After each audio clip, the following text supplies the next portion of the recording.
नमस्कार दोस्तों। आज हम एक नई कहानी सुनेंगे जिसका शीर्षक है एक सफल लक्ष्य। रेनू की आवाज़ में। सुबह सुबह फ़ोन की घंटी बजी। अनिष्ट की आशंका से मन धड़क गया। मीना की सास बहुत बीमार थी। रात देर वे सब वहीं तो थे, वेंटिलेटर पर थी वे। पता नहीं कहाँ सांस अटकी थी। विजय माँ को ऐसी हालत में देखकर दुखी थे। डॉक्टर तो पहले ही कह चुके थे कि अब कोई उम्मीद नहीं। बस विजय लंदन में बसे अपने बड़े भाई के बिना कोई निर्णय नहीं लेना चाहते थे। माँ तो दोनों भाइयों की है ना, वे अकेले कैसे निर्णय ले सकते हैं कि वेंटिलेटर हटा दिया जाए या नहीं। निशा ने फ़ोन उठाया। पता चला रात 12 बजे भाई साहब पहुँचे थे। सुबह ही सब समाप्त हो गया। 12 बजे के करीब अंतिम संस्कार का समय तय हुआ था। सोम, उठिए, विजय भाई साहब की माँ चली गईं। निशा ने पति को जगाया। पति पत्नी जल्दी से घर के काम निपटाने लगे। कॉलेज से छुट्टी ले ली दोनों ने। बच्चों को समझा दिया कि चाबी कहाँ रखी होगी। दोनों के घर पहुंचने पर सब रिश्तेदार आ चुके थे। माँ का शव उनके कमरे में ज़मीन पर पड़ा था। लंदन वाले भाई साहब सोफे पर एक तरफ बैठे थे। सोम को देखा तो क्षण भर को आंखें भर आईं। पुरानी दोस्ती है दोनों में। गले लगकर रो पड़े। निशा मीना के पास भीतर चली आई जहां मृतदेह पड़ी थी। दोनों बहनें भी एक तरफ बैठी सबको बता रही थी कि अंतिम समय पर कैसे प्राण छूटे। माँ की खुली आंखें और खुला मुंह वैसा ही था जैसा अस्पताल में था।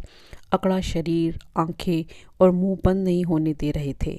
वेंटिलेटर की वजह से मुंह खुला ही रह गया था। माँ की सुंदर सूरत कितनी दयनीय लग रही थी। सुंदर सूरत जिस पर सदा माँ को गर्व रहा, अब इतनी बेबस लग रही थी कि विजय भीतर आए और माँ का चेहरा ढकते हुए रोने लगे। अभी 4 महीने पहले की ही तो बात है। कितना झगड़ा हो गया था माँ बेटे में। सदा सब भाई बहनों की सेवा करने वाले विजय एक कोने में यूं खड़े थे मानो संसार के सबसे बड़े बेईमान वही हों। माँ को लगता था कि उनका बड़ा बेटा जो लंदन में रहता है कहीं खाली हाथ ही ना रह जाए और विजय पुश्तैनी घर का मालिक बन जाए। पुश्तैनी घर भी वह जिसे विजय ने कर्ज लेकर फिर से खड़ा किया था। वह घर जो बहनों का मायका है और भाई साहब का भी एक तरह का मायका ही है। लंदन तो ससुराल है जहाँ वे सदा के लिए बस चुके हैं और जीवन भर उन्हें वहीं रहना भी है। तुम्हें क्या लगता है तुम पति पत्नी सब अकेले ही खा जाओगे? भाई को कुछ नहीं दोगे? दोनों बहनों और माँ ने प्रश्न किया था। खा जाएंगे क्या मतलब? मैंने क्या खा लिया? कर्ज लेकर खंडहर मकान खड़ा किया है, पुश्तैनी जमीन को संवारा है जहाँ तुम सब आ आकर रहते हो। तनख्वाह का मोटा हिस्सा लोन चुकाने में चला जाता है। हम दोनों पति पत्नी हाड़ तोड़ मेहनत करते हैं तब कहीं जाकर घर चलता है। इसमें मैंने क्या खा लिया किसी का? ज़मीन की कीमत का पता किया है हमने। 60 लाख रुपए कीमत है ज़मीन की। 30 लाख रुपए तो उसका बनता है ना। आगरा में फ्लैट लेकर दे रहे हैं हम बड़े को। तुम 30 लाख रुपए दो। मैं 30 लाख कहाँ से दूँ? अपने ही घर में रहते रहते मैं बाहर वाला कैसे हो गया कि आपने झट से मेरे घर की कीमत भी तय कर दी? तुझे क्या लगता है 4 दिन भाई बहनों को रोटी के टुकड़े खिला देगा और लाखों की ज़मीन खा जाएगा? माँ के शब्द बाण विजय का कलेजा छलनी कर गए थे और यही दोनों बहनें भाई साहब के साथ खड़ी उनसे जवाब तलब कर रही थी। भाई साहब जिन्हें वे सदा पिता की जगह देखते रहे थे, उनसे इतनी आस तो थी कि उन्हें वे ही माँ को समझाएं। क्या मात्र रोटी के टुकड़े डाले हैं उन्होंने सबके सामने? पिता की तरह बहनों का स्वागत किया है, प्यार दिया है, दुलार दिया है। मीना और विजय ने सबको। गर्मी की छुट्टियों में स्वयं कहीं भी घूमने फिरने नहीं गए। सदा भाई बहनों को खिलाया पिलाया घुमाया है। बड़े भाई साहब ने तो कभी माँ बाप को देखा नहीं क्योंकि वे तो सदा बाहर ही रहे। पिताजी अस्पताल में बीमार थे तब उनके मरने पर ही 2 लाख रुपए लग गए थे। पिछले साल माँ अस्पताल में थी, 3 लाख रुपए लग गए थे। हर साल उन पर 1 लाख रुपए का बोझ अतिरिक्त पड़ जाता है जो कभी उनका अपना पारिवारिक खर्च नहीं होता। इन तीनों भाई बहनों ने कभी कोई योगदान नहीं किया। कैसे होता है किसी ने पूछा भी नहीं। 30 लाख रुपए का हिस्सा बनता है, सबने आगे बढ़कर माँ से कह दिया था। तो क्या वह घर का नौकर था जो सदा परिवार सहित सबकी ताबेदारी ही करता रहा? बेशर्मी की सभी हदें पार कर दी थी दोनों बहनों व भाई साहब ने, और माँ का हाथ उन तीनों के ऊपर था। उसी रात पसीने से तरबतर विजय को अस्पताल ले जाना पड़ा था। सोम और निशा ही आए थे मदद को। तनाव अति तक जा पहुंचा था, जिस वजह से हल्का सा दिल का दौरा पड़ा था। क्या कसूर था विजय का? क्यों छोटे भाई को ऐसी यातना दे रहे हैं परिवार के लोग? भाई साहब की लंदन जाने की तारीख पास आ रही थी और आगरा में दोनों बहनों ने भाई के लिए जो फ्लैट खरीदने का सोच रखा था वह हाथ से निकला जा रहा था। विजय बीमार हो गए थे। अब पैसों की बात किस तरह से शुरू की जाए? माँ ने ही मीना से पूछा था, क्या सोच रहे हो तुम दोनों? पैसे देने की नीयत है या नहीं? होश की बात कीजिए माँ जी। जो आदमी दिल का मरीज बनकर अस्पताल में पड़ा है, उससे आप ऐसी बातें कर रही हैं? बहुत देखे हैं मैंने इस जैसे दिल के मरीज। अवाक रह गई थी मीना। जिस बेटे के सिर पर बैठकर पूरा परिवार नाच रहा था, उसी के जीने मरने से किसी का कोई लेना देना नहीं। किस जन्म की दुश्मनी निभा रहे हैं भाई साहब? हिंदुस्तान में फ्लैट लेना ही चाहते थे तो विजय से बात करते, दोनों भाई कोई रास्ता निकालते, बैठकर हिसाब किताब करते। यह क्या तरीका है कि हथेली पर सरसों जमा दी? सोचने और कुछ करने का समय ही नहीं दिया। क्या 3 दिन में सब हो जाएगा? मीना बड़ी नंदों के सामने कभी बोली नहीं थी। उसके सिर पर एक तरह से 3-3 सासें थी और बड़े जेठ ससुर समान। जब अपने ही पति के सर पर काल मंडराने लगा तब जबान खुल गई थी मीना की। माँ, अगर हिसाब किताब ही करना है तो हर चीज़ का हिसाब कीजिए ना। प्यार और ममता का भी हिसाब कीजिए। जो जो हम आप लोगों पर खर्च करते हैं उसका भी हिसाब कीजिए। हर साल आपकी इच्छा पूरी करने के लिए पूरा परिवार इकट्ठा होता है, उस पर हमारा कितना खर्च हो जाता है उसका हिसाब कीजिए। पिताजी और आपकी बीमारी पर लाखों लगते फिरे हैं, उसका भी हिसाब कीजिए। ज़मीन की कीमत तो आज आपने 30 लाख रुपए आंकी है। विजय जो वर्षों से खर्च कर रहे हैं उसका क्या हिसाब किताब? दोनों बहनें बड़े भाई को अपने शहर में फ्लैट लेकर दे रही हैं। इस भाई को काट कर फेंक रही हैं।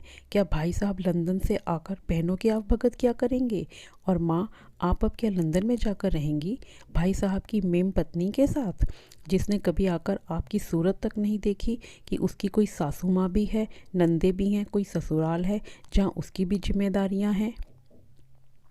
कितनी जबान चल रही है तेरी बहू। जबान तो सबके पास होती है माँ, गूंगा तो कोई नहीं होता। इंसान चुप रहता है तो इसलिए कि उसे अपने और सामने वाले की गरिमा का ख्याल है। अगर आप मेरा घर ही उजाड़ने पर आ गई हैं तो कैसी शर्म और कैसा जबान को रोकना। विजय को दिल का दौरा पड़ा है, आप उन्हें परेशान मत कीजिए। अब जब हिसाब भी करना है तो हमें भी हिसाब करने का समय दीजिए। मीना ने 2 टुक बात समाप्त कर दी थी। गुस्से में माँ और भाई साहब दोनों बहनों के पास आगरा चले गए थे, लेकिन पराया घर कब तक माँ को संभालता। भाई साहब वहीं से वापस लंदन चले गए थे और बीमार माँ को बहनें 4-5 दिन में ही घर वापस छोड़ गई थी। 4 महीने बीत गए उस प्रकरण को। वह दिन और आज का दिन। मीना और विजय माँ से लगभग कट ही गए। अच्छा भला हंसता खेलता उनका घर ममत्व से शून्य हो गया था। बच्चे भी दादी से कटने लगे थे। समय पर रोटी, दवा और कपड़े देने के अलावा अब उनसे कोई बात ही नहीं होती थी उनकी। बुढ़ापा खराब हो गया था माँ का, कोई उनसे बात ही नहीं करना चाहता था। क्या ज़रूरत थी माँ को बेटियों की बातों में आने की? अब क्या बुढ़ापा लंदन में जाकर काटेंगी या आगरा जाएंगी? समय बीता और 5 दिन पहले ही फिर से माँ को अस्पताल ले जाना पड़ा। हालत ज़्यादा बिगड़ गई थी, जिसका परिणाम उनकी मृत्यु के रूप में हुआ।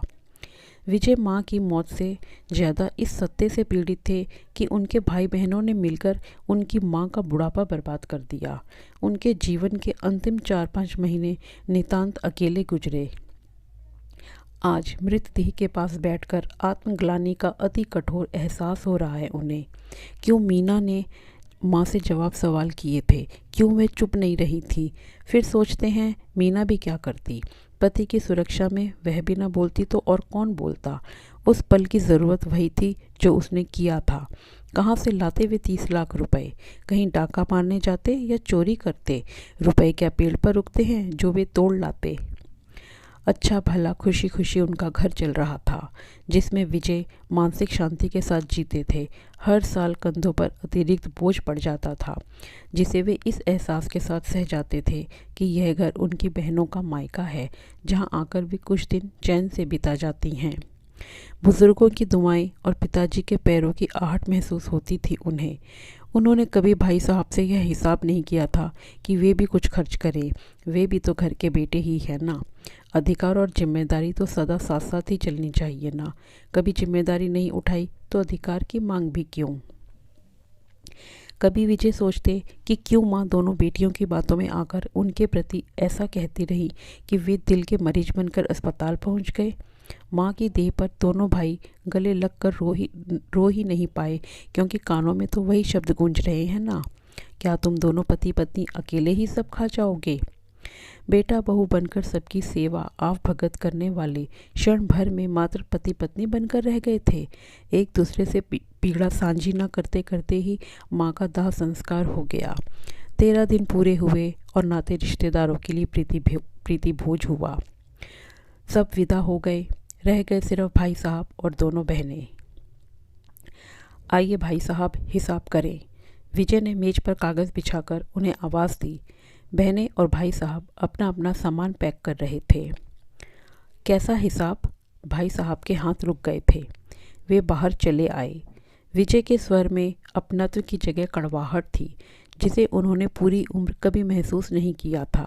बचपन से लेकर आज तक विजय ने सदा बच्चों की तरह रो रो कर ही भाई को विदा किया था। सब हंसते थे विजय की ममता पर, जो भाई को पराए देश विदा नहीं करना चाहता था। माँ की देह पर दोनों मिलकर रो भी नहीं पाए। क्या इससे बड़ा भी कोई हिसाब होता जो वे कर पाते? 30 लाख रुपए का हिसाब। पिछली बार मैं हिसाब नहीं दे पाया था ना, अब पता नहीं आपसे कब मिलना हो। मीना भी पास चली आई थी, यह सोचकर कि शायद पति फिर कोई मुसीबत का सामना करने वाले हैं। बच्चों को उनके कमरे में भेज दिया था, ताकि बड़ों की बहस पर उन्हें यह शिक्षा ना मिले कि बड़े होकर उन्हें भी ऐसा ही करना है। पास चले आए भाई साहब। भीगी थी उनकी आंखें, चेहरा पीला और ममत्व सब कुछ लिए था। हाँ, हिसाब तो करना ही है मुझे, मैं बड़ा हूँ ना, मैं ही हिसाब नहीं करूँगा तो कौन करेगा। जेब से एक लिफाफा निकाला भाई साहब ने, मीना के हाथ पर रखा। असमंजस में थे दोनों। इसमें 50 लाख रुपए का चेक है, तुम्हारी अंग्रेज जेठानी ने भेजा है। उसी ने मुझे मेरी गलती का एहसास कराया है। यह हमारा घर हम दोनों की हिस्सेदारी है, और जिम्मेदारी भी तो आधी आधी बनती है ना। तुम अकेले तो नहीं हो ना जो घर की दहलीज संवारने के लिए जिम्मेदार हो। हमारा घर संवारने में मेरा भी योगदान होना चाहिए। अवाक रह गए विजय, मीना भी स्तंभ। 13 दिन पहले जब एयरपोर्ट पर पैर रखा था, तब एक प्रश्न था मन में। एक घर है यहाँ जो सदा बाहें पसार कर मेरा स्वागत करता है।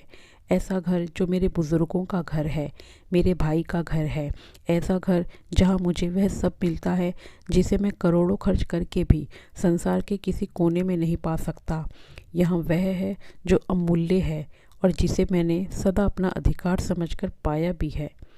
मुझे माफ़ कर दो तुम दोनों, मुझे अपने दिमाग से काम लेना चाहिए था। अगर आगरा में घर लेना ही होगा तो किसी और समय ले लूँगा, मगर इस घर और इस रिश्ते को गंवा कर नहीं लेना चाहता।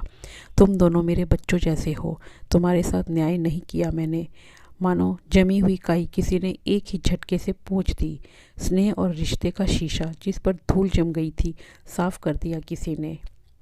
माँ को भी माफ़ कर देना। उन्हें भी एहसास हो गया था अपनी गलती का। वे अपनी भूल मानती थी, मगर कभी कह नहीं पाई तुमसे। हम सब तुमसे माफ़ी मांगते हैं। मीना, तुम छोटी हो, मगर अब माँ की जगह तुम ही हो। बाहें फैलाकर पुकारा भाई साहब ने। हमें माफ़ कर दो बेटा। पल भर में सारा आक्रोश कहीं बह गया। विजय समझ ही नहीं पाए कि यह क्या हो गया। वह गुस्सा, वह नाराज़गी, वह माँ को खो देने की पीड़ा, माँ के खोने का दुख भाई की छाती से लगकर मनाते तो कितना सुख मिलता।